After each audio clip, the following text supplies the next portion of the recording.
define phase पे we've created the project charter. Charter got approved.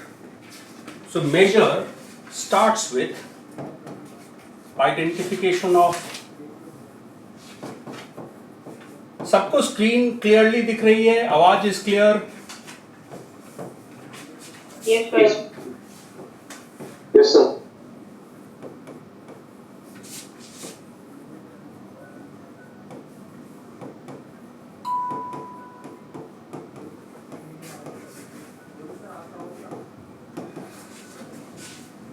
ये हमेशा CTQ ही रहेगा या ये भी चेंज हो सकता है? हाँ, अब आप उसको बुला रहे हो अभी तक CTP, तो फिर ये CTQ मेट्रिक नहीं हो करके CTP मेट्रिक हो गया. So I'm saying, let's say you started with a project idea that आप हैंडलिंग टाइम पे प्रोजेक्ट करना चाहते हो,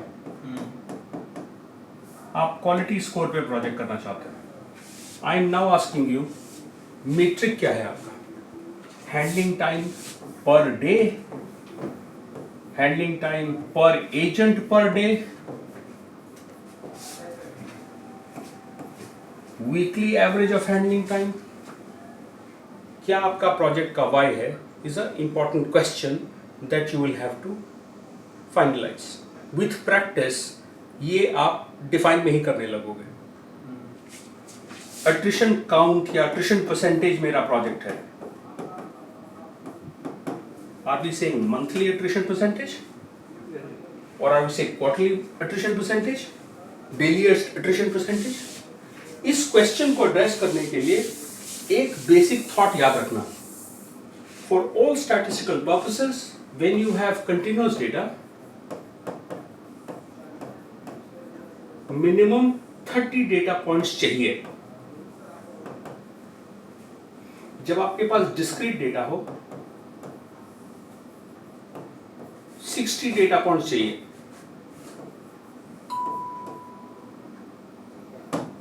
तो अगर आप अट्रिशन जैसा प्रोजेक्ट कर रहे हो और आपने मंथली अट्रिशन पे प्रोजेक्ट स्टार्ट कर लिया, 12 महीने का भी डेटा होगा तो एक्चुअली कितना डेटा पॉइंट है आपके पास? Only 12.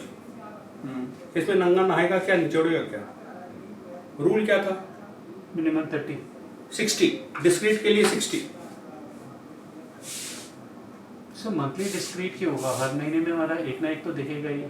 That is not how you decide continuous and discrete. जब अपन पहुंचेंगे वहां तो डिसाइड करेंगे. Discrete data 60 data points, continuous data 30 data points. So let's say I am doing a project on improvement of quality scores.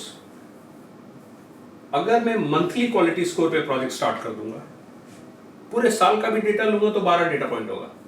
Correct? खेल खराब हो गया. अगर मैं इसको मंथली हटा के वीकली क्वालिटी स्कोर कर दूं तो 54 हो गया. डेटा पॉइंट बढ़ गया. तो जब आप CTQ का मेट्रिक आइडेंटिफाई करने लगो तो इस क्वेश्चन का आंसर बहुत केयरफुली सोचना. वीकली करना है, डेली करना है, मंथली करना है. Monthly will make it 12, daily weekly will turn it into 54. अगर मैं डेली क्वालिटी स्कोर पे प्रोजेक्ट कर दूं, then it becomes whatever 300 working days थे तो 300. Everyone with me on this thought? Yes, sir. Yes, sir. So step number 1 is to identify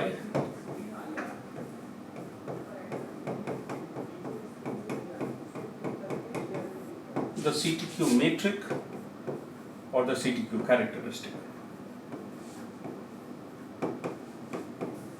And then you go ahead and build a data collection plan which follows a very simple template.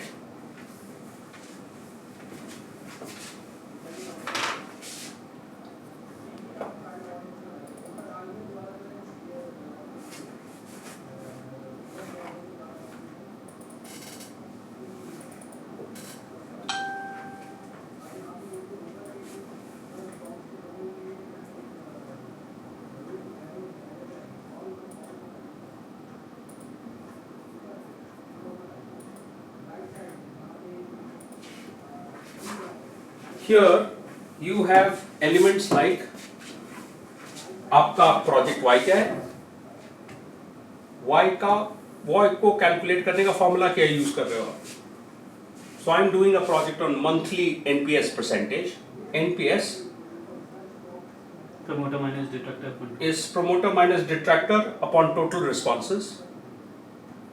Then I am putting that in English as my operational definition. Please realize आपके साथ project करने में बहुत सारे लोग शुमार होंगे. It is extremely crucial that all of the people involved in doing project understand the project का metric in the same way. नहीं तो comprehension अगर अलग अलग होगा तो बहुत भसड़ मचेगी. सारा खेल रियलिटी में at the end of the day boils down to operational definition. I'll tell you a very stupid story.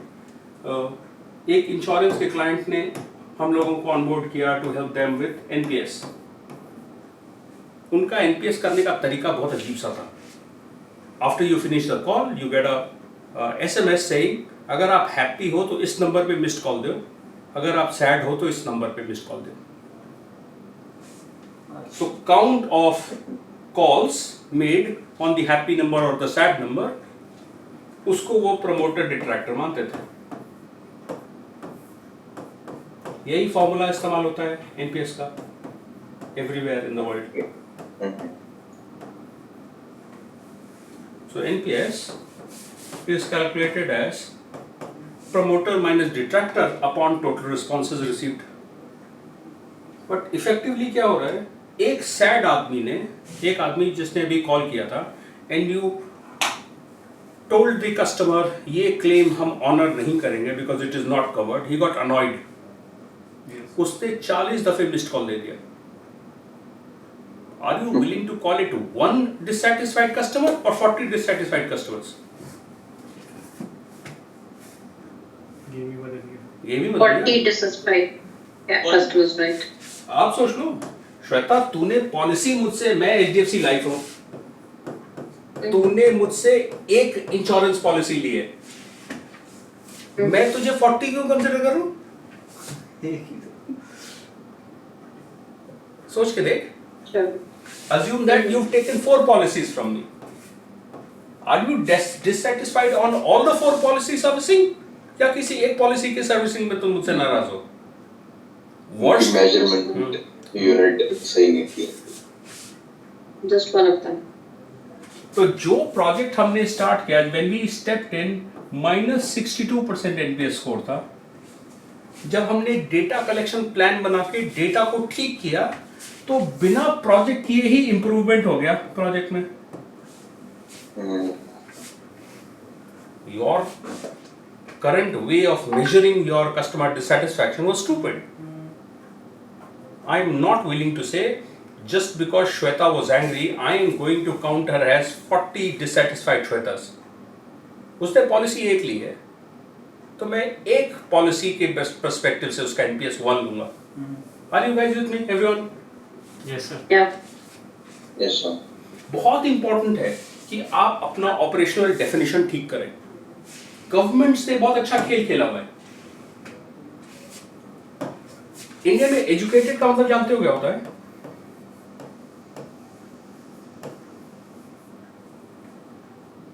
शिक्षित का मतलब जानते हो इस देश में क्या है? अगर तुम अपना नाम का सिग्नेचर कर सकते हो तो यू आर एजुकेटेड. तो भैया कल से तू पढ़ाना बंद कर दे, स्कूल बंद कर दे. कल से कैंपेन चलाते हैं साइन कराने का, पूरा देश एजुकेटेड हो जाएगा ओवरनाइट. इंडिया में पॉवर्टी लाइन या गरीबी की जो रेखा है, इसका डेफिनेशन बड़ा सिंपल है. 4 चीजें हैं. तुम्हारे घर में अगर पंखा है, अगर तुम्हारे घर में टेलीविजन है, अगर तुम्हारे घर में 2 ट्यूबलाइट है. आई एम नॉट बेटिंग माई नेक कि मैं जो लिख रहा हूँ 2 मतलब 2 ही होगा. I am just giving you a ball park idea. ये 4 चीजों में अगर कोई भी चीज आपके पास है तो आप गरीबी रेखा से ऊपर हो. मुझे बना दो मिनिस्टर, मैं 3 दिन में देश से गरीबी खत्म कर दूंगा. पंखे बांट दूंगा पूरे देश में. पंखा ही था ना, ऑपरेशनल डेफिनेशन क्या कह रहा है? अगर तुम्हारे पास पंखा है तो तुम गरीब नहीं हो, पंखा बांट दो यार। और ये कभी नहीं यही कर रहे हैं। जो नहीं है बस वो आर यू सीरियस कि एजुकेशन का मतलब सिग्नेचर करना? और फिर तुम कहते हो कि शिक्षित लोग शिक्षित होने के बावजूद मेरे देश में ग्रोथ नहीं हो रहा है। You messed with the operational definition of your country. Poverty का मतलब पंखा जिसके पास है वो गरीब नहीं है। घर में भी खुदा People, are you with me? सारा खेल at the end of the day is about operational definition. Yes.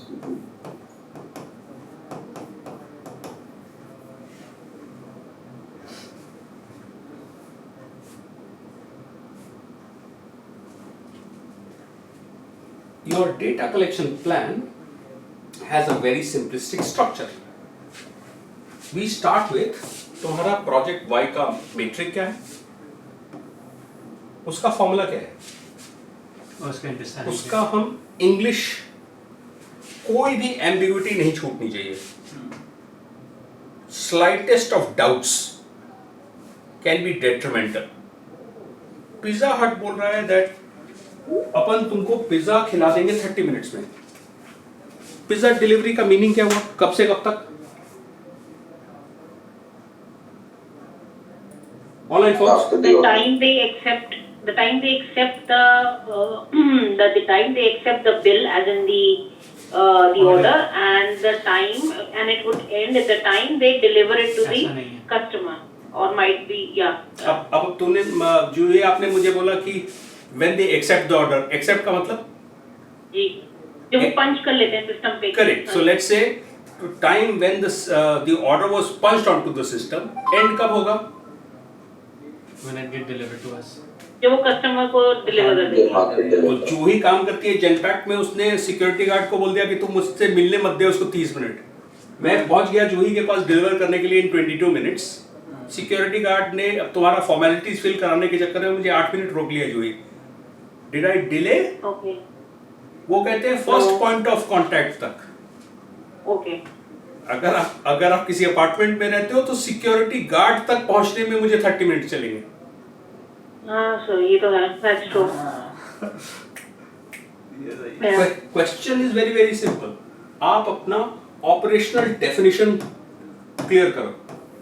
जो ही you are trying to hire some good people. ये गुड एम्प्लॉय क्या होता है? ये गुड एम्प्लॉय क्या है? गुड एम्प्लॉय हुआ जो रेगुलर है, जिसको स्किल इशू ना हो, इन द सेंस कि जो मैं रिक्वायर्ड जॉब डिस्क्रिप्शन से फुलफिल कर सके, and of course salary accept करे। और ये बहुत इंपॉर्टेंट क्वेश्चन है, आप सोच के देखना। I will tell you my own story. मैं अपना अप्रेजल फॉर्म आपको दिखाता हूँ।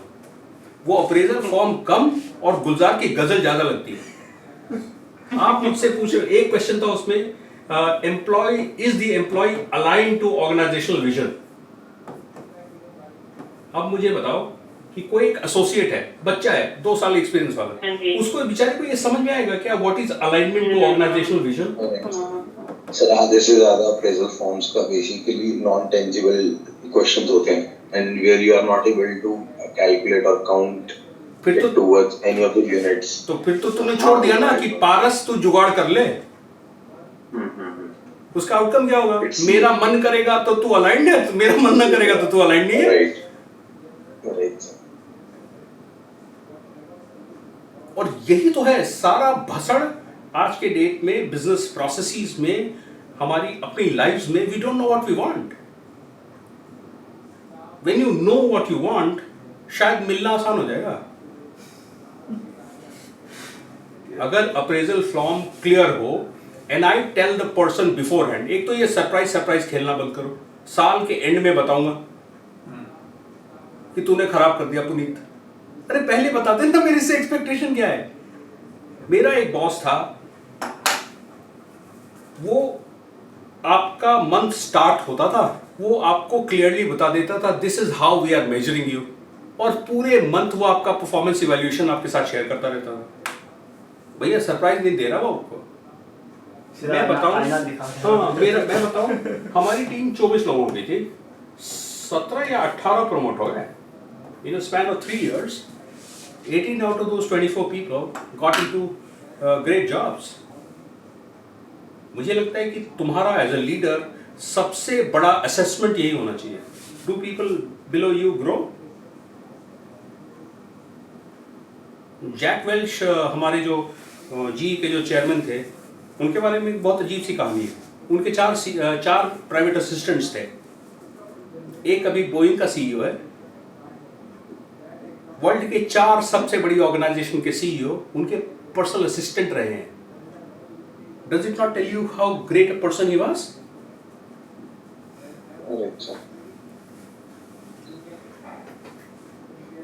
सारा खेल मुझे ऐसा लगता है ये ऑपरेशनल डेफिनेशन में है. आप घर ढूंढने जाते हो, पहले 10 दिन घर ढूंढ लोगे, 11वें दिन बैठ के डिसाइड करोगे कि चाहिए क्या. पहले कर लेने यार. कौन सा चाहिए, कैसे चाहिए, आपके क्या स्पेसिफिकेशन है कि मुझे अभी ऑफिस चेंज करना है, मेरे लिए मैंडेटरी है कि ऑफिस में पार्किंग होनी चाहिए. तो should you not list down your CTQs कि ये 4 चीजें होंगी तो मेरे लिए वो ऑफिस ठीक होगा. नहीं, पहले दिखा दो, फिर सोचेंगे, उसके बाद सोचेंगे. यही चीज है. आपको डेटा कलेक्शन प्लान एक सिंपलिस्टिक सी बात कह रहा है कि sir please work at putting together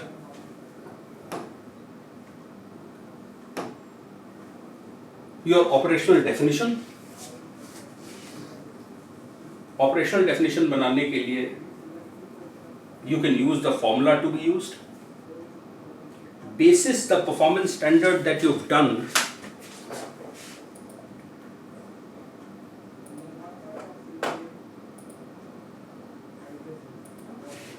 मैंने डिफाइन फेज में एक प्रॉब्लम स्टेटमेंट बनाया था, एक गोल स्टेटमेंट बनाया था. जो मेरा डिफाइन फेज का गोल स्टेटमेंट था,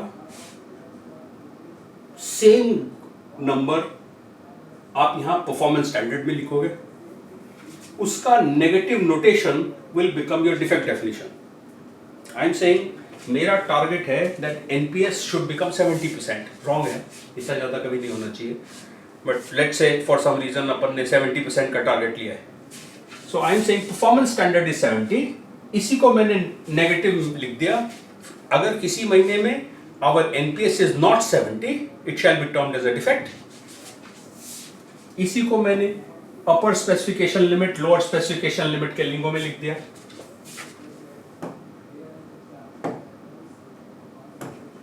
एक टर्म यूज कर रहे हैं अपर स्पेसिफिकेशन लिमिट,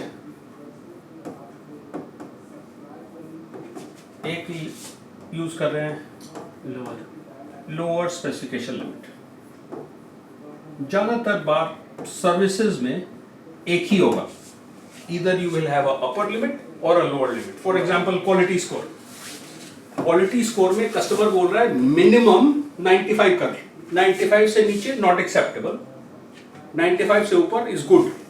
सो मैं कह रहा हूँ 95 बिकम्स माय LSL.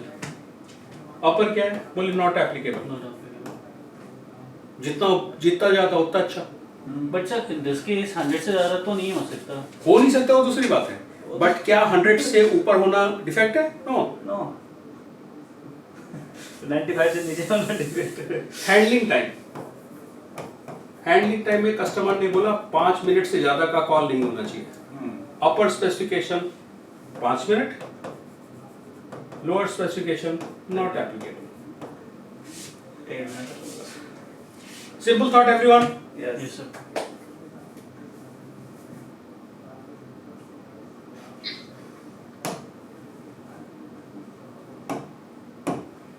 यहाँ 70 से ऊपर जाओगे good for me. So upper specification limit not applicable.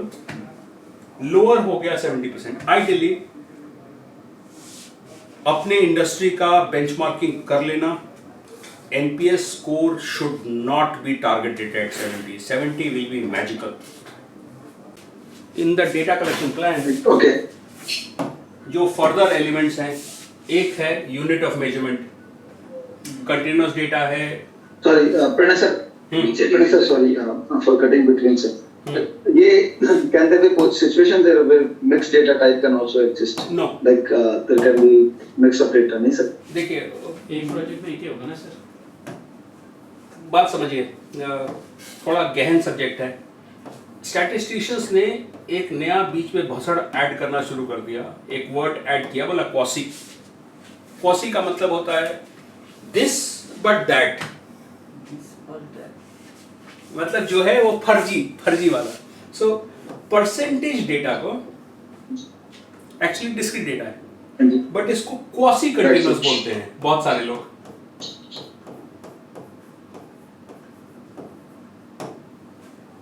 तो ऐसा कुछ नहीं होता है, आप ये मान के चलिए डिस्क्रीट और continuous, there is no third type. लेकिन सर ये जो थर्ड टाइप है, आई अंडरस्टैंड हमारे सिलेबस के बाहर है अभी, बट मैं उसे भी पूछ रहा था कि अगर डेटा कलेक्शन हमें करना है, then it has to be either in one form, either it can be fully discrete or it can be fully continuous. that is fine, but let's suppose अगर हम किसी और का डेटा पढ़ रहे हैं, उन्होंने क्वासी कंटीन्यूअस में लिख दिया, तो देख भाई बात बहुत सिंपल है। अदर देन इंटरव्यू, अब इंटरव्यूअर बोल रहा है कि बहुत जगह इंटरव्यू देने जाओगे ना, तो परसेंटेज को वो बोलेंगे कंटीन्यूअस डेटा। क्यों बोलेंगे ऐसा? क्योंकि बहुत सारा टेस्ट, बहुत सारा स्टैटिस्टिकल एनालिसिस कॉम्प्लिकेट हो जाता है the moment it becomes discrete data. तो हिंदुस्तान में convenience is a big reason for how things are done. तो क्या करेगा, कंटिन्यूअस की जगह पे इसको डिस्क्रीट बोलना शुरू कर देगा। नहीं, डिस्क्रीट की जगह कंटीन्यूअस बोलने लगेगा ना आपके क्या? हाँ, जो कंटिन्यूअस, जो डिस्क्रीट डेटा था उसको कंटिन्यूअस बोलना शुरू कर देगा। हाँ। वो इसलिए पूछा कि कल को अगर मैं कहीं कोई इंटरव्यू, कहीं ऐसा नहीं होता है, हमेशा सिर्फ दो ही डेटा होता है, डिस्क्रीट और कंटिन्यूअस, फुल स्टॉप, और कुछ नहीं होता है।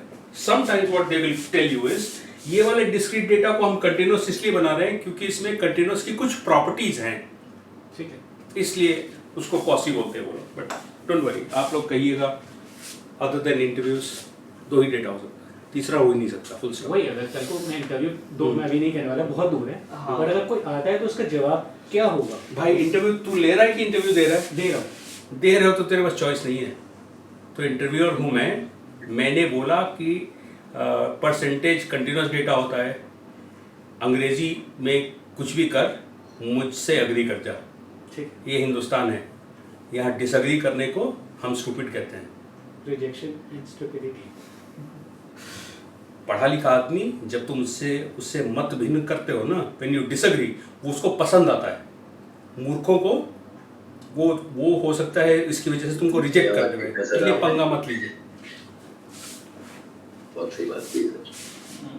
वही दिमाग में लगाते हैं कि कल को अगर कुछ ऐसे सिचुएशन में फंस जाओ तो क्या बोले। हाँ भैया, इंटरव्यू में तो जो बोलो, और ये होगा अगर आप EXL में इंटरव्यू देने जा रहे हैं, अगर आप जेनपैक में इंटरव्यू दे रहे हैं, तो percentage will become continuous data.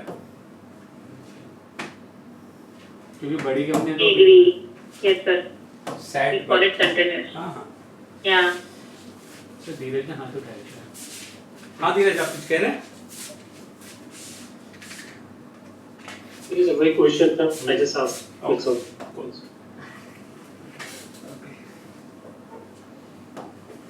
तो डिस्क्रीट में यूनिट ऑफ मेजरमेंट तो हमेशा नहीं रहेगा। ज़्यादातर ये हमेशा एन ही है, लिखने के लिए कुछ लोग देख देंगे इसको परसेंटेज। आप मेंशन करना चाहते हो तो मेंशन कर दो, अदरवाइज तो नॉट एप्लीकेबल ही रहने दो। How many decimal places will you use is also an important question. I will want you to standardize कि अगर NPS है तो maybe I will use 2 decimal places. फिर क्या होगा, सब लोग 2 ही डेसिमल प्लेसेस इस्तेमाल करो। क्वालिटी स्कोर कैप्चर कर रहे हो, डिफाइन कर दो कितने डेसिमल प्लेसेस इस्तेमाल करेंगे, so that everyone who is publishing quality score वो 2 ही डेसिमल में इस्तेमाल करे। कोई उसको एब्सोल्यूट ना बना दे, कोई 4 डेसिमल में मत यूज करने लगे, स्टैंडर्डाइज कर दिया जाए। Where will you store the data? Will it be Excel sheet, will it be your ERP, will it be some specific software? Is this database new या एग्जिस्टिंग? अगर नया है तो कब तैयार होगा? नया इन द सेंस क्या है, जो भी डेटा पे हम काम कर रहे हैं वो नया तो नहीं हो सकता। हो सकता है, तो तुम NPS का प्रोजेक्ट कर रहे हो, पहली बार डेटा ही बनाए हो NPS का, बट कंपनी में तो पहले से चल ही रहा है। हो सकता है हो भी, हो सकता है ना भी हो। कोई ऐसा मेट्रिक हो जो तुम पहली बार कर रहे हो। You are also using the formula में हम कह रहे हैं एनपीएस में प्रमोटर का काउंट माइनस डिट्रैक्टर का काउंट अपॉन टोटल रिस्पॉन्सेस। यही यहाँ लिख रहे हो। इसी को डेटा आइटम्स नीडेड में 3 चीजें लिख रहे हैं, क्योंकि हमारे फॉर्मूला में 3 चीजों की जरूरत है। क्या जरूरत है? Count of promoter, count of detractor और काउंट ऑफ टोटल रिस्पॉन्सेस। यही 3 डेटा सेट आपको चाहिए to be able to calculate your project wide. आप कुछ कह रहे थे सर? इसी का फॉर्मूला एक और भी लोग यूज करते हैं काफी सारी जगह आप पे, जो- प्रमोटर परसेंटेज माइनस डिट्रैक्टर परसेंटेज। वो तो फॉर्मूला लिखने का तरीका है। फॉर्म एनपीएस का फॉर्मूला कभी नहीं चेंज होता है। अगर कोई आपको बोल दे तो मना कर दीजिएगा। हाँ, मैं वो लिखने के तरीके पे ही बोल रहा था। अगर so next set of questions will be कौन सा इक्विपमेंट इस्तेमाल कर रहे हो, इक्विपमेंट का कैलिब्रेशन का रिकॉर्ड बताओ, किसके रिस्पॉन्सिबिलिटी, कोई ट्रेनिंग नीड है कि नहीं, कौन ऑपरेटर है। Everyone we understand the data collection plan? Yes sir. Sir NPS के केस में इक्विपमेंट एनए है, लेकिन यहाँ पे अगर आप किसी और चीज का एग्जांपल देके बताएंगे क्या हो सकता है? Let's say I am using a weighing scale.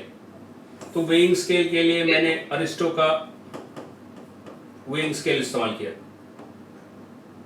तो I will mention that Aristo weighing scale. Okay, understood.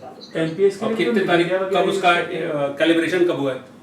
NPS के लिए भी तो जनरली लोग मीडिया वगैरह यूज करते हैं। सर ये जो इक्विपमेंट यूज फॉर मेजरमेंट है एनपीएस के लिए भी, इट कुड बी जैसे सर्वे, सर्वे बहुत लोग सर्वे मंकी इस्तेमाल करते हैं। हमारा एआईजी का अपना टूल है। We conduct NPS for lot of organisations. बहुत सारी फर्म्स के लिए हम करते हैं। तो हमारा अपना एक सॉफ्टवेयर है जिसके थ्रू हम ये करते हैं। सॉफ्टवेयर है तो उसको कैलिब्रेशन की जरूरत नहीं होती है। अदरवाइज अगर कोई वेइंग स्केल कोई ऐसा इक्विपमेंट है फिर उसका कैलिब्रेशन डिटेल्स भी। ठीक सर। सर एक और क्वेश्चन, ये जो डेटाबेस कंटेनर है, is that can also be referred as maybe where the data is stored? Maybe अगर कोई शेयर पॉइंट है तो। हाँ, डेटाबेस कंटेनर तुमने शेयर पॉइंट में रखा हुआ तो लिख दो शेयर पॉइंट, या इसका नाम ही चेंज कर दो, whatever you want to call it. Okay, please realise, मुझे ऐसा पर्सनल अनुभव है, लाइफ को अनकॉम्प्लिकेट करना सक्सेसफुल होने का एक तरीका है। So if you feel that this template needs to be modified that makes your life easier, please do it. नियम तभी तक फॉलो करने चाहिए जब तक उससे लाइफ में कोई मदद ना हो। मदद हो रही है तो please bend the rules, no problem. Rules modify होने के लिए ही बनते हैं। तो जो आपको चार्टर का टेम्पलेट मिला है, चार्टर के टेम्पलेट में आपकी कंपनी में जो एआईजी ने आपको दिया उसमें उसके अलावा एक और चीज इस्तेमाल होती है, प्लीज लेट अस नो। और do not refrain from adding anything new. उसका बस लॉजिक होना चाहिए कि कॉम्प्लिकेट करना लॉजिक नहीं होना चाहिए। लॉजिक ये होना चाहिए कि कोई सेंसिबल चीज है जो मिसिंग है। फॉर एग्जाम्पल, हमने चार्टर में रिस्क मैनेजमेंट नहीं पढ़ा। Fact of life is projects are going to have cost implications for the organization, especially for organizations like us who make money by consulting. तो हमारा प्रोजेक्ट अगर फटेगा तो project हमको बहुत नुकसान देगा। Would you not want to assess what are the risks associated with your Six Sigma project? तो पैसे की बात है। Right. तो why not add? So please feel free to modify any template, add anything. और कोई रेफरेंस का तुमको जरूरत नहीं है, लॉजिक होना चाहिए। Moreover, some organization want some specific thing to be mentioned, तो वो भी कर सकते हैं। Please go ahead. No problem with that. Then we move into the third aspect of your major phase. Will be to look at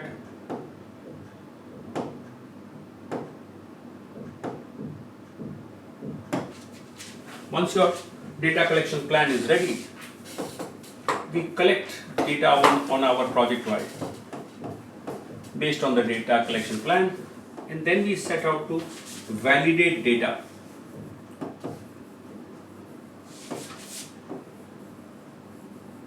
using measurement system analysis.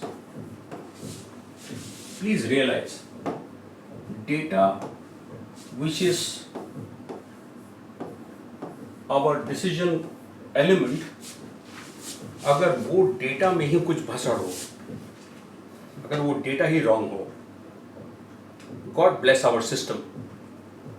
So, as part of your measurement system analysis, you are looking at, you should suspect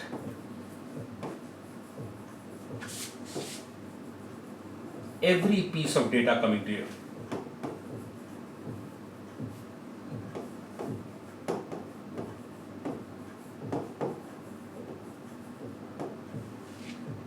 We are of the view that nothing in the whole world can be measured 100% correctly.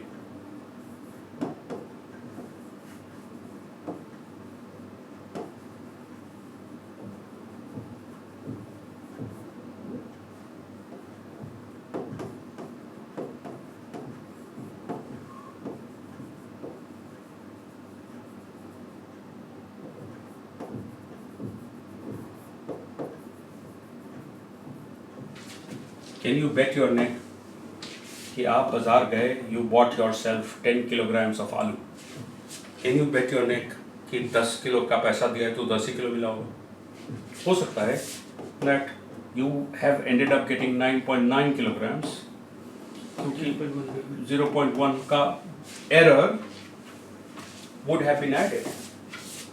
This is what we are referring to as measurement error, and this mostly will come either because of the operator, the person who was doing the measurement, or it will come because of the equipment that has been used to be able to do this measurement. Yes. You went out to the market, got yourself 20 liters of petrol. Can you bet your neck कि 20 litre का पैसा दिया है तो 20 litre ही मिला है? हो सकता है 19.7 लीटर्स मिला हो क्योंकि 0.3 लीटर्स का मेजरमेंट एरर सिस्टम ने कर दिया. So what if we are referring to a system wherein whenever we talk about any figures वो कई बार होता है पॉइंट में आने की वजह से राउंड फिगर करते हैं और राउंड फिगर करने की वजह से भी उसे एरर ही कंसीडर करेंगे क्या कंसीडर करेंगे? मेरे लिए तो मैंने 20 लीटर का पैसा दिया था, तुमने दिया मुझे 20 लीटर से कम. You've given me 19.999. In the truest sense 20 litre तो नहीं मिला भाई मुझे. हम ये कह रहे हैं ये जो मेजरमेंट एरर है, this could mostly come from either the operator or it could come from equipment. Sir, I got your point, but मेरा क्वेश्चन ये है जैसे कि मैं एक एग्जांपल ले रहा हूँ, NPS निकाला, NPS निकालने के बाद मेरा कोई एक पॉइंट निकला 7.324. अब 7.324 है, तो उसको अच्छा लिखने के लिए I am going to that extent of saying कि मैंने 20 लीटर का पैसा दिया, 20 लीटर का पैसा दिया, मुझे एग्जैक्टली 20 लीटर मिला, तो मेरा मेजरमेंट एरर कितना हो गया? 0. बट मैं अपने इक्वेशन में मेजरमेंट एरर को तो इंक्लूड करूंगा ही करूंगा. मैं ये जानना चाहता हूं कि कोई सिस्टम में कोई मेजरमेंट एरर है कि नहीं है. नहीं है तो बहुत अच्छी बात, बट आइडियली चाहिए क्या मुझे? एरर ना हो. जितना कम एरर हो, I have to call a 10 litre petrol as 10 litre petrol. That is what we want. At the end of the day as a government of the country, मैं चाहूंगा कि जब मेरे देश के लोग किसी दुकान में जाएं, 4 किलो चीनी का पैसा दें तो उनको 4 किलो मिलना चाहिए. एंड गोल क्या है? एंड गोल ये है कि मेजरमेंट एरर 0 होना चाहिए. वी आर सेइंग एरर किस लिए हो रहा है? 2 कारणों से, या तो इक्विपमेंट में भसड़ है या ऑपरेटर में भसड़ है. एज अ ऑपरेटर मेरा बेनिफिट हो रहा है अगर मैं तुमको कम पेट्रोल दे रहा हूं तो, इसलिए मैं कम दे रहा हूं. तो या तो ये ऑपरेटर विलफुल बदमाशी कर रहा है, या मेजर करना नहीं आया तो स्किल का इशू था इसलिए गड़बड़ हो गया. Possible everyone. सिमिलरली या तो इक्विपमेंट ने मैल फंक्शन कर दिया, या कुछ सेटिंग में छेड़छाड़. Our job is to identify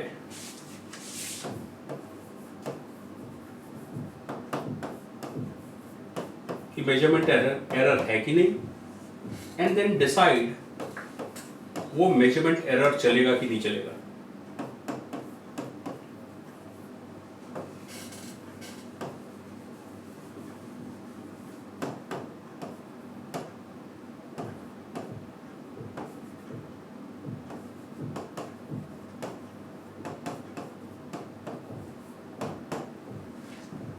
ideally हम दो मेथड्स डिप्लॉय करते हैं to identify this measurement error.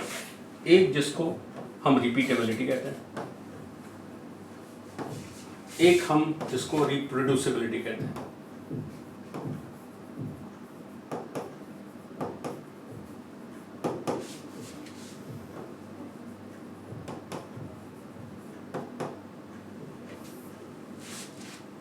I still remember when I was a child. अम्मा हर 2-4 महीने पे रद्दी का अखबार बेचती थी. And she would never trust the रद्दी वाला. तो रद्दी वाले ने जो मेजर किया, अम्मा would ask him to measure it again. So same operator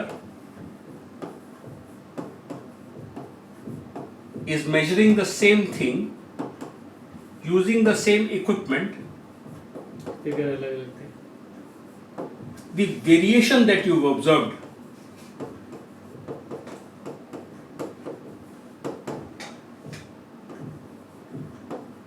उस वेरिएशन को अपन रिपीटेबिलिटी कहते हैं. सेम ऑपरेटर बदला नहीं, इक्विपमेंट नहीं बदला, सिर्फ रीडिंग मल्टीपल हो गई. जो वेरिएशन आया, सो लेट्स से फर्स्ट टाइम उसने बोला 4 किलो था, नेक्स्ट टाइम उसने बोला 4.01 था, थर्ड टाइम उसने बोला 4 किलो था. वेरिएशन मेजर करने के बहुत सारे तरीके हैं. I can deploy standard deviation, I can deploy variance, I can deploy range. So variation जो हमने मेजर करके आइडेंटिफाई करा, हम उसको रिपीटेबिलिटी कह रहे हैं. Everyone with me? Yes sir. Yes, sir. वही Yes, sir.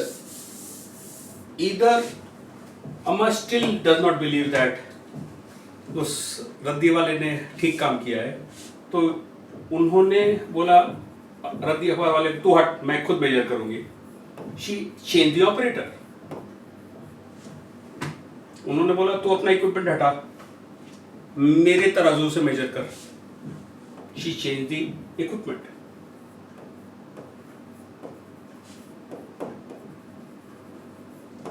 और चेंज बोथ. फिर वही बात, वेरिएशन जो ऑब्जर्व हुआ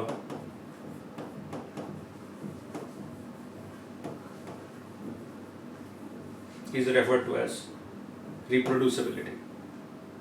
Everyone with me? Repeatability में क्या हुआ? सेम. Yes. जो प्रणय ने मेजर किया था, आपने प्रणय से दोबारा करवा लिया.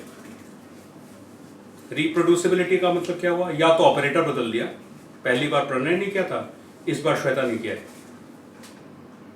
या प्रणय श्वेता चेंज करने के अलावा आपने इक्विपमेंट भी चेंज कर दिया. तो प्रणय जिस इक्विपमेंट से कर रहे थे और श्वेता जिस इक्विपमेंट से कर रही है, दोनों का इक्विपमेंट अलग अलग है. So either you are changing the operator और you are changing the equipment और you are changing both. The variation that you observed is referred to as reproducibility. Simple thought, everyone? Yes sir.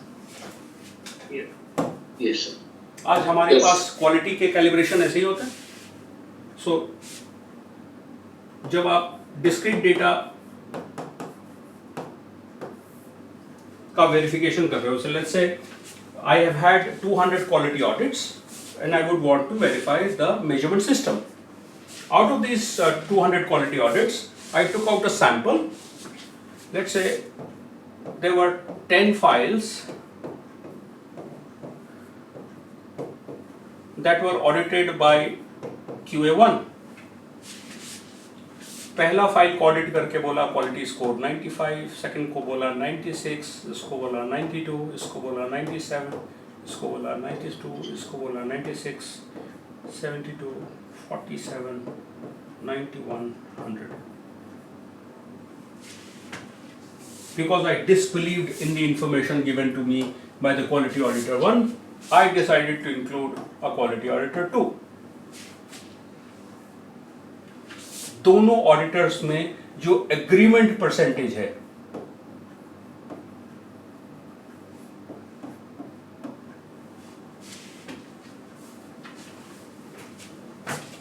इसको हम efficiency score कहते हैं.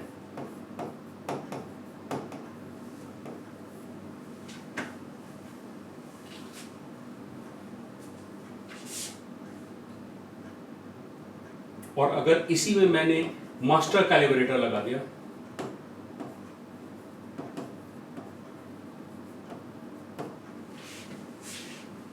अब मैंने QA1 को बोला था, QA2 को बोला, 2 wrongs don't make a right, क्या मालूम दोनों के दोनों गलत हो तो मैंने इस बार वर्सेस अ मास्टर कर दिया, then I will get a newer score.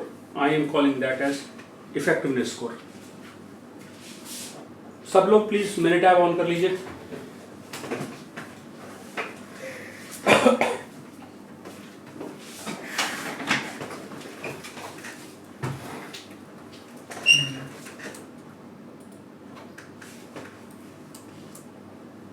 When you are doing the attribute agreement analysis, look at the information it is asking you.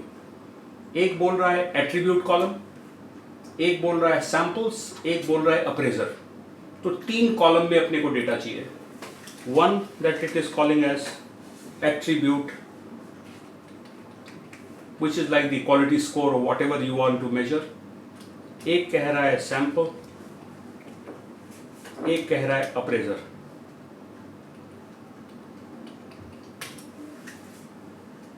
So let's say there were 10 calls that we are looking at auditing, and I have the quality score for each of them.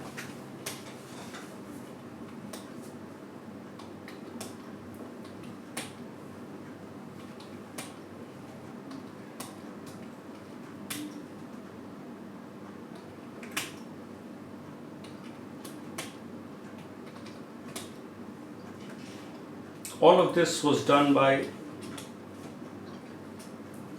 Shweta, तेरा पूरा नाम क्या है? Sir ऐसे तो श्वेता सिंह है, लेकिन officially कुमारी श्वेता ही use होता है। Okay. So let's say this was done by Shweta.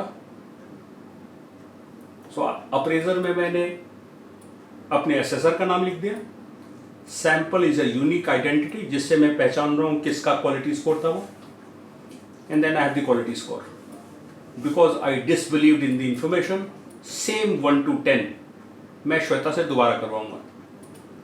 Repeatability, जो चीज श्वेता से 2 बार करवाया सेम काम मैं किसी और ऑडिटर से। तो पूरा नाम क्या लिखता है? पीयूष गोयनका। सो नाउ मैंने पीयूष गोयनका से रिप्रोड्यूसिबिलिटी करवा ली। Shweta and Shweta repeatability, Shweta versus Piyush reproducibility, because मैंने ऑपरेटर बदल दिया।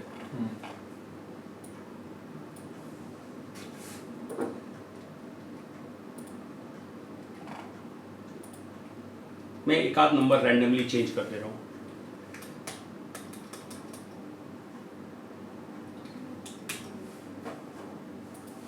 I go to stats, quality tools, attribute agreement analysis, attribute वाले कॉलम में attribute data meaning the data जिसका MSA करना है, sample is the unique identity, appraiser में appraiser। अगर मेरे पास स्टैंडर्ड कोई होता तो मैं C4 में ऐड करके यहाँ ऐड कर देता। स्टैंडर्ड से मतलब मास्टर वाले? Master calibrator. When you press OK,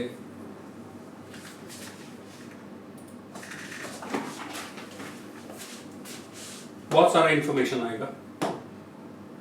आपको जो इंफॉर्मेशन देखनी है, एक है विद इन अप्रेजर, मतलब Shweta and Shweta. So Piyush Goenka, out of the 10 he inspected, how many matches does he have? 8. How much does he agree with himself? Repeatability score क्या है? 80%. श्वेता का रिपीटेबिलिटी स्कोर कितना है? 100%। एक तो ये क्वेश्चन हो गया विद इन अप्रेजर।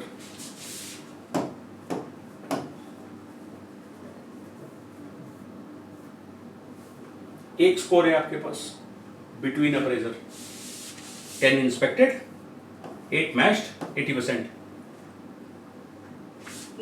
सो एक स्कोर आया आपका जिसको अपन विद इन अप्रेजर स्कोर कह रहे हैं। एक मिनट वो दोनों मतलब ये रिपीटेबिलिटी स्कोर है, श्वेता का और मेरा अलग अलग है। और एक बिटवीन अप्रेजर का स्कोर है, ये ये रिप्रोड्यूसिबिलिटी स्कोर है। कितना परसेंट एग्रीमेंट तो सर चाहिए? मास्टर कैलिब्रेशन कैसे करेंगे इसमें? करेंगे। आपने बताया था पैटर्न। थर्ड वाला पहले ये खत्म कर लेते हैं फिर उसको करते हैं।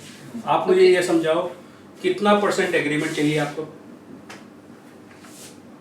कितना कितना होना चाहिए था? What is the target going? 100%. 95 वहाँ पे 95 लिखा हुआ। I would have wanted 100%. Nothing less than 100 is acceptable to me. मेरे अनुसार आप क्वालिटी डिपार्टमेंट हो, आप गलती नहीं कर सकते हो, फुल स्टॉप।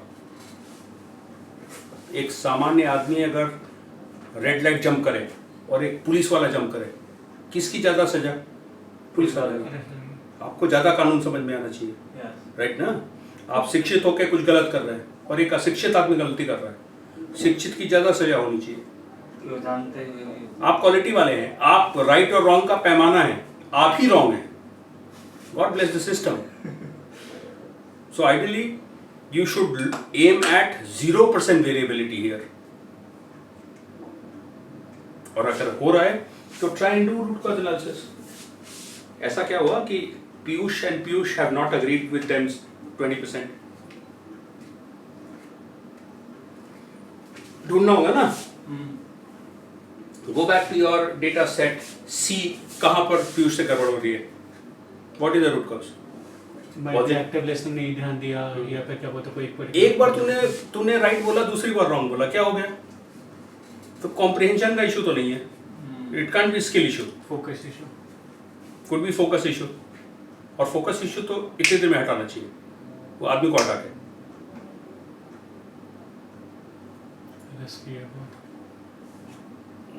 जॉब में कुछ डेटा दे रहे हो उस पर खुद ही पे अपने आप पे क्वेश्चन कर लिया, और खास करके क्वालिटी में तो ऐसे लोगों की कोई जरूरत नहीं है। इनको फोकस का प्रॉब्लम है, उनको बोलो कहीं और फोकस करो लाइफ में, क्वालिटी में तुम्हारा करियर नहीं है। Unless there is some amount of subjectivity involved. Look at one example that I have. हमारे यहाँ पहले ना सब्जेक्टिव एग्जाम्स होते थे। अब सब्जेक्टिव एग्जाम में एक क्वेश्चन आया, what is six sigma? Piyush Goenka के एक आंसर को मैंने रेट करा 8 on 10, हो सकता है कोई दूसरा ट्रेनर के अनुसार वो 7.5 on 10 था, पॉसिबल। जो ऑब्जेक्टिव आंसर है उसमें तो कोई गड़बड़ है, वो तो ब्लैक एंड ब्लू है, या तो राइट है या रॉन्ग है, वहां कोई कॉसी नहीं हो सकता। लेकिन जो सब्जेक्टिव आंसर है वहां पर थोड़ा सा स्कोप है ऑफ मिस्टेक्स, तो वहां पर मे बी टारगेट तुम थोड़ा लीनियंट रखो। अदरवाइज इंडस्ट्री की जो हालत है, जो इंडस्ट्री में नॉर्म्स हैं, 90% agreement is considered good. 90% agreement is considered good results. I will strongly, very strongly disagree. I will say that ये सब चीजें 100% पे ही accepted होनी चाहिए. And this should talk to you about your processes. मेरा एक client है, हम एस्बेस्टस के शीट्स भेजते हैं कस्टमर्स को, तो एस्बेस्टस का शीट जब बन जाता है तो विजुअल इंस्पेक्शन होता है। वी फाउंड दैट हमारा AAA स्कोर इज 67%, मतलब 33% टाइम ऐसा है जब पीयूष बोल रहा है पास और मैं बोल रहा हूँ फेल, या वैसे वर्षा, मैं जिसको ठीक बोल रहा हूँ उसको पीयूष गलत बोल रहा है, पीयूष जिसको थोड़ी देर पहले ठीक बोला था थोड़ी देर बाद उसको रॉन्ग बोल रहा है। ये तो बहुत बड़ा इशू, ये तो राम भरोसे दुकान हो जाएगी। आपने सिक्स सिग्मा प्रोजेक्ट स्टार्ट किया है, भूल जाओ प्रोजेक्ट, पहले मेजरमेंट सिस्टम ठीक करो, यही अपने आप में बहुत बड़ा प्रोजेक्ट है। आप सोच रहे हो तो कितना सारा माल अपन रिजेक्ट करते बैठे होंगे, सही माल को गलत बना रहे होंगे, गलत माल को सही बना रहे होंगे। हायरिंग के टाइम पे एक बंदे ने किया और दूसरे ने रिवैल्यूएट किया, एक्सेप्ट हो गया, तो there is a major problem. Everyone with me so far? Yes, sir. Yes sir. तो सर कंक्लूजन यही निकला ना कि अगर हम रिप्रोडक्टिबिलिटी की बात करते हैं या रिपीटेबिलिटी की बात करते हैं, the variation should be 0। Absolutely. यही कंक्लूड कर रहे हैं ना। जो भी करना है तुझे कर, मुझे वेरिएशन बिटवीन मल्टीपल रीडिंग 0 कर। But when we do this test में एरर आया तो हम क्या करेंगे, मतलब रूट कॉज ढूंढो। डू वी चेंज तो हमें जैसे इसी केस में हमारा जो अज्यूम करो कि standard यही है। अज्यूम करो यही लाइव केस है।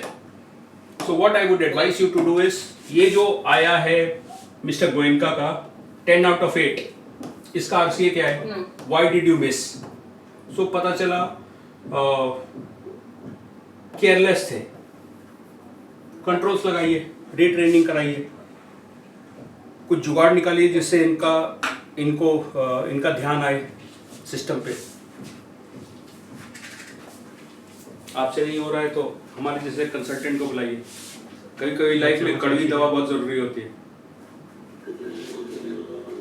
एक तो चीज सर मेरा क्वेश्चन, लेकिन अगर जैसे फॉर एग्जांपल हमने जो पहले स्कोर्स लिए थे, लेट्स से वो सही थे एंड हमने सेकेंड टाइम जो हमने जो भी करवाया उसके बाद एरर आया, तो उसको दोबारा करवाएंगे या फिर मुझे तो रूट कॉज जानना है।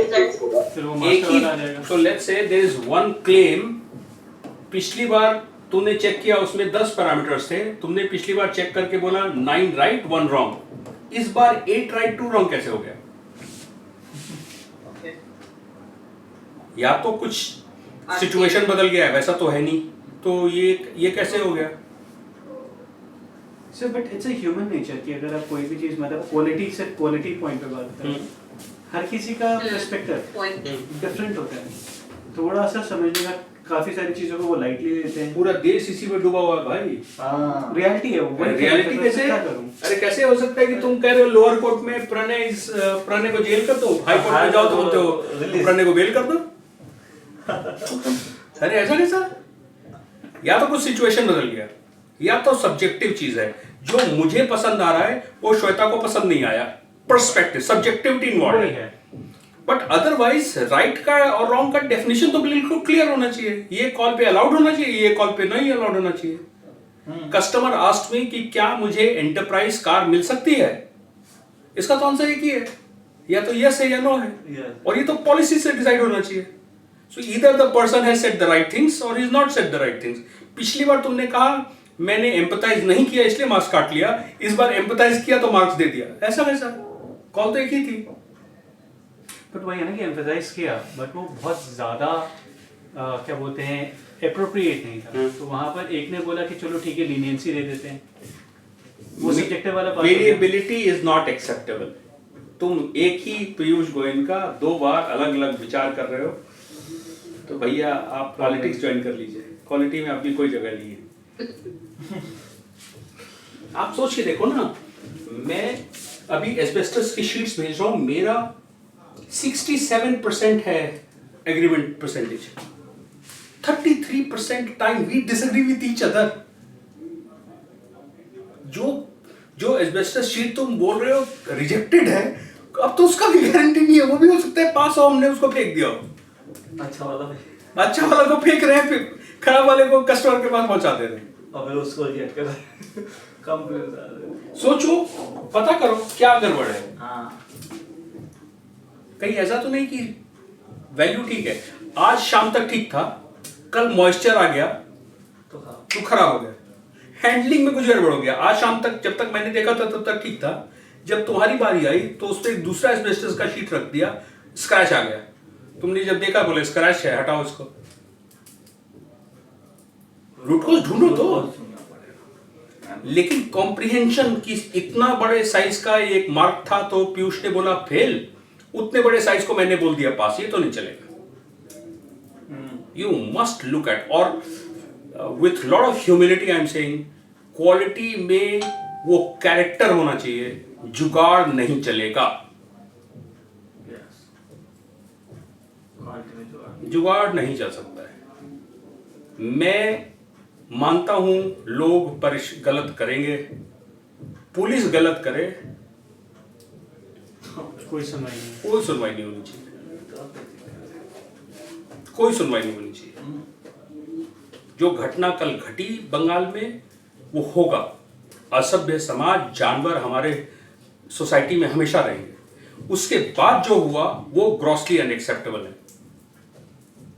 मैं नहीं मान रहा कि रेप की वजह ममता बनर्जी है, बट उसके बाद जो हुआ ये वो नहीं हो सकता है किसी भी सभ्य समाज में, वो नहीं होना चाहिए। वो नहीं हो सकता है। You will have to be very, very adamant on certain things in life. अगर आप एक क्वालिटी लीडर हैं, अगर आप क्वालिटी में करियर बनाना चाहते हैं, जुगाड़ वाला टेंडेंसी है तो ऑपरेशंस पे चले जाओ। और इसीलिए डरते हैं क्वालिटी। जुगाड़ वाला काम करने के लिए क्वालिटी में करियर नहीं होना चाहिए। My boss said, people don't, you're not considered a people's person. तो मैंने बोला कि हाँ सर, मेरा मैं क्वालिटी वाला हूँ। I am come here to do the right things. Good thing करने के लिए तो तुम हो। मेरा काम है सही करना। सही कहा। सही करूंगा तो बहुत सारे लोग परेशान होंगे। वही तो, that's my job description. अब Yes, sir. Yes, sir. मैं ये फाइल आप लोगों को भेज रहा हूँ। प्लीज एक बार ये डेटा क्रिएट करो। और एक दो क्वेरी है मेरी। पहला तो क्या MSA is only for continuous data? MSA is for both continuous and discrete. Okay. और सपोज करिए मेरा मेजरमेंट सिस्टम मेरे को कोई वैल्यू नहीं देता, just say okay and not okay, and how we will calculate this MSA? Same किसी चीज को देख करके 10 चीजें हैं, वो जो मैंने अभी से ओके और not okay, those two terms we will get. तो अब ये सिर्फ कैप्चर कर लो कि किसने बोला ओके नॉट ओके, जो तुमने वैल्यूज बनाई हैं। तो लेट्स से आपको स्क्रीन दिख रही है मेरी? हाँ जी। सो लेट्स से क्वालिटी अपन कैप्चर कर रहे हैं एज ओके नॉट ओके, ठीक है? तो फिर वही बात, 10 पार्ट अपन चेक कर रहे हैं। ओके। तो लेट्स से 5 पार्ट हमने चेक किए। इसको फर्स्ट वाले पार्ट को प्रणय इसके ऑडिटर हैं, प्रणय ने बोला ओके। सेकंड वाले पार्ट को प्रणय ने बोला नॉट ओके। थर्ड वाले पार्ट को बोला ओके। फोर्थ वाले पार्ट को बोला ओके। फिफ्थ वाले पार्ट को बोला ओके। ये सारा प्रणय ने किया था। अब किसी दूसरे ऑडिटर को लगाओ। So this is my quality score, this is my sample ID, this is my appraisal.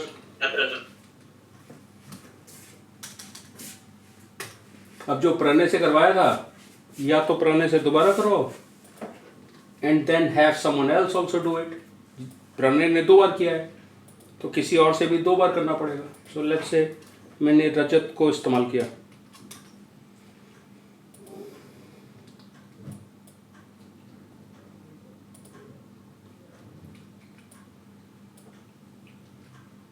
Neha, can you have Ramcharan bring the मक्खी वाला स्टिक?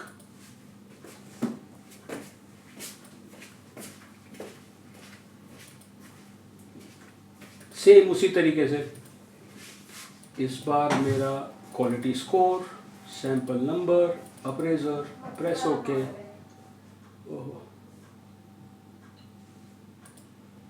ओहो, ऊपर ऊपर पूरा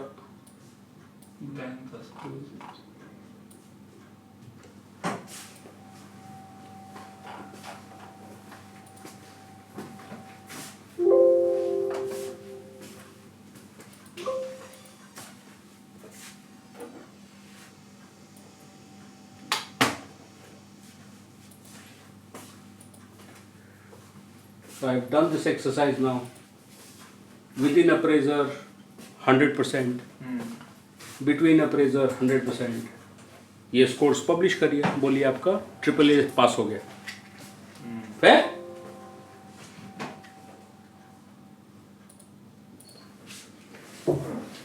तो सर अभी नॉर्मल डेटा बना के we have to just say कि 100% पे we have to pull out the data खुद बना के, right? That's what you want. हाँ, थोड़ा सा प्लस माइनस कर लो। मैंने जो मैं शीट इस्तेमाल कर रहा हूँ मैंने वो भी भेज दिया आपको। थोड़ा सा हाँ जी ऐड सब्ट्रैक्ट कर लो और ये एक्सरसाइज करके देख लो एक बार। ठीक सर। और ऐसा जरूरी है हर सिस्टम में एमएसए होगा? लाइक एमपीएस में स्कोर कार्ड आ रहा है, वहां पे एमएसए का क्या रोल रहेगा? धीरज, मैं उल्टा पूछता हूँ, तुम्हारा जो डिसीजन लिया जा रहा है, so I am a doctor, मैंने कुछ देख के बोला कि तू, I am a kidney patient, तो मेरा कोई पर्टिकुलर नंबर देख करके वो बोल रहे हैं कि प्रणय तू बीमार है, what if that data is wrong? That could be symptoms also in case of doctor. हाँ, तो आपको दोबारा मेडिकल टेस्ट करना पड़ेगा, आपको कुछ और चीजें तो देखनी चाहिए ना। मेजरमेंट एरर बहुत डेंजरस है। जो आपका डिसीजन क्राइटेरिया है, जो आपका डेटा के बेसिस पे सारे डिसीजंस ले रहे हो, तुम किसी भी एम्प्लॉय को प्रमोट कर रहे हो, कैसे प्रमोट किया? Basis the feedback that you got from his manager. What if that feedback is wrong? कहीं ऐसा हो कि मैं जुगाड़ कर रहा हूं, श्वेता मेरी पर्सनल फ्रेंड है इसलिए मैंने बोला कि श्वेता इंटेलिजेंट है, पॉसिबल है? आप सोच के देखो कितना खतरनाक है ये ऑर्गेनाइजेशन के लिए। फिर तो ये दोस्तीयारी.com हो गया। फॉर एग्जांपल किसी का क्वालिटी वो कम है, उसके इंसेंटिव्स भी नहीं आ रहे और अल्टीमेटली उसका अप्रेजल भी नहीं होगा और बाद में छोड़ के चला जाएगा। करेक्ट। सपोज करिए सर मैं एट्रिशन पे एक प्रोजेक्ट करता हूं, वहां पे मेरा एमएसए क्या होगा? वही डेटा जो तुमने लिया, जो तुमको मैंने डेटा दिया कि ये अट्रैक्टेड एम्प्लॉयज का डेटा है, what if that data is wrong? What if your data collection plan is incorrect? Attrition का मतलब क्या हुआ? मैंने रिजाइन किया तो अट्रिशन, मैं कंपनी छोड़ के गया तो अट्रिशन। हाँ जी, क्या है? मैंने मार्च में रिजाइन किया, मैंने कंपनी छोड़ा, हाँ रिजाइन, मैंने पेपर डाला मार्च में, मैंने पेपर डाला मार्च में, पेपर जब डाल दिया मार्च में, लेकिन मैं छोड़ा हूं तुमको मई में, मेरा डेटा किधर ऐड होगा एट्रिशन का? मार्च में कि मई में? आइडली तो मई में होना चाहिए। आप ऐसी चीजें वेरीफाई करोगे। ओके, मेरा इसेंशियल थॉट क्या है? कर रहा था मेजरमेंट्स क्या होंगे उसके इसमें? ओके, मेरा थॉट बेसिक क्या है भाई कि जिस डेटा के बेसिस पे तुम डिसीजन मेकिंग कर रहे हो, अगर वो डेटा गड़बड़ निकला तो डिसीजन रॉन्ग हो जाएगा। इसलिए आपको एमएसए करना चाहिए। किसमें जाते थे सर स्टार्च के अंदर? ठीक है, ठीक है। आपको जाना है stats, quality tools, attribute agreement analysis.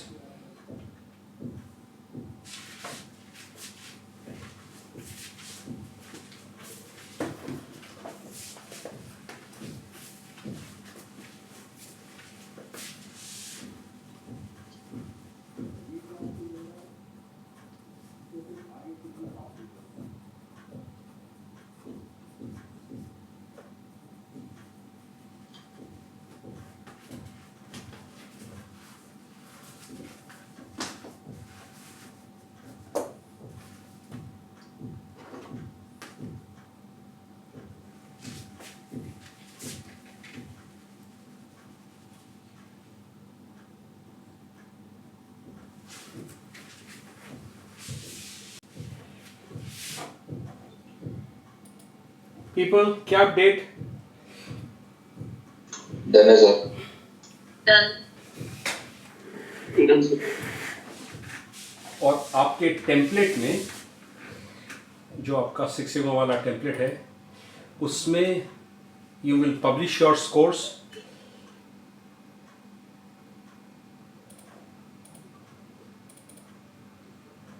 एक क्वेश्चन वो आपसे पूछ रहा है विद इन अप्रेजल स्कोर कितना है, एक है बिटवीन अप्रेजल स्कोर कितना है, विच स्टैंडर्ड आपका स्कोर कितना है। तो अगर आपने स्टैंडर्ड नहीं इस्तेमाल किया है, like in my case I have added not applicable, मैंने टारगेट्स 95 दिए हैं, रिजल्ट जो आया वो रिजल्ट पब्लिश कीजिए, and then you say measurement system analysis आपका पास है या फेल है। Thought simple everyone. किसी को कोई परेशानी हुई करने में? नाइस, नहीं sir. This is easy.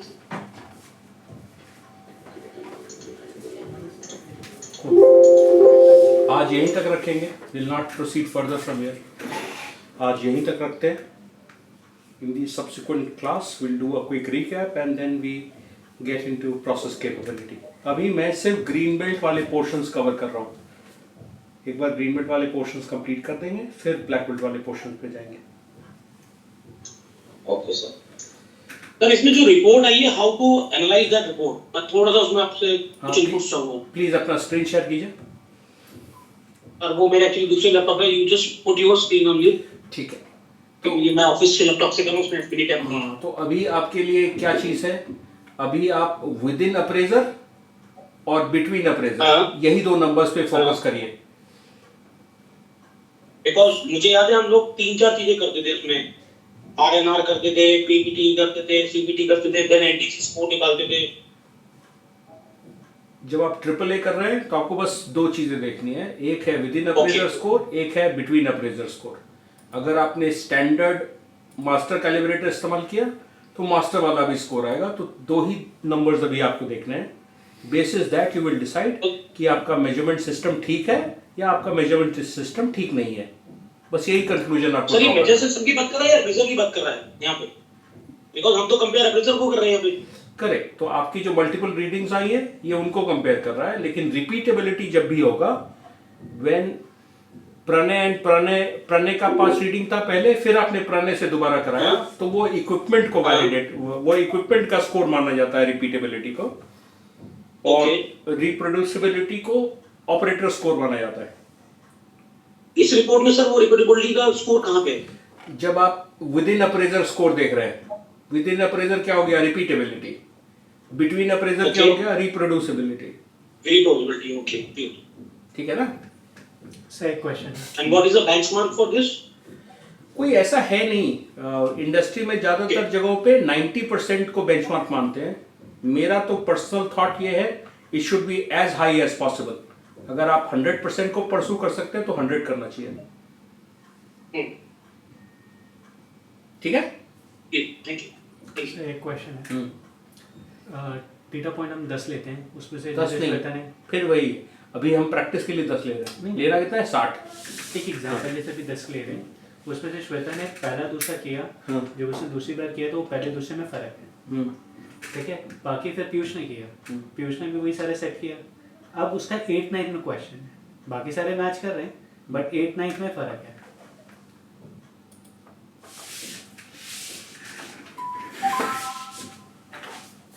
Shweta ने जो 1-2 किया वहाँ दो बार, दिस इज श्वेता, इसमें वेरिएबिलिटी है, हाँ। है ना?